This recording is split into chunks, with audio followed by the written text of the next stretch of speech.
Hi there, I'm Roshan and welcome to the programming portal. In this video, you will see how to get the system information using Python.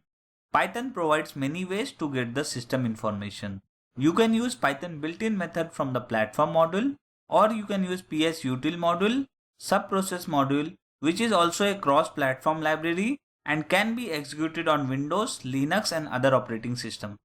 If you want specific to the OS, WMI module can be used for Windows and OS module has few commands for Linux. In this tutorial, I will write code using the platform module, and in the next video, we'll see other methods and techniques. So let's get started.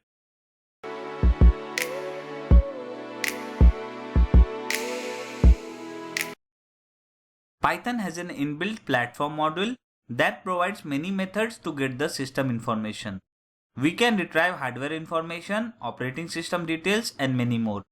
This module already exists in the Python library and does not require any installation using pip command. The first step is to import the platform module. So we can write import platform. You can get the details in two different ways. The first one is to just call those methods one by one and print the output, which is straightforward. Second is to use uname method, which will return a tuple of string data and we can print that tuple data. We will see both ways. Let's start with the operating system. So I can write print operating system.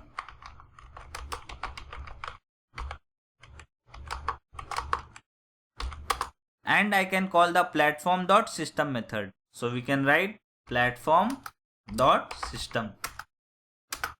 This will return us with the operating system name.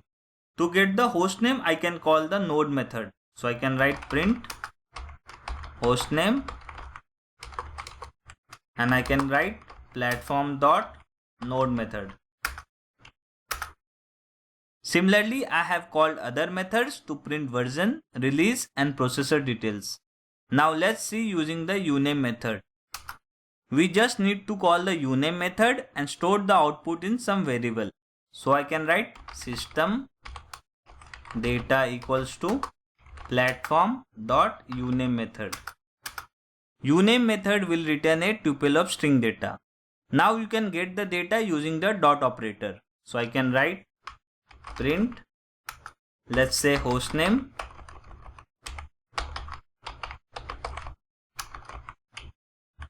and I can call system data dot. As you can see, I can read all those data. So let's say system dot node. There are also other methods available. You can refer to the official documentation page. Link in the description below. If you want to achieve system monitoring features like CPU utilization, memory utilization and network details, then you can use psutil module. psutil module gives more system details. And we will see some examples in our future videos. So let me save this. If you want to download this code, you can access the GitHub link. Let me try to run. Now you can see output has system related information. We have host name, OS details and many more. I have hidden a few details here, but you can get all details using these methods. In our future video, we'll see how to fetch the utilization details for CPU, memory, network using psutil module. I hope you have learned something new today. If you enjoyed this video, please like, comment and hit that subscribe button. Thank you for watching. See you next time.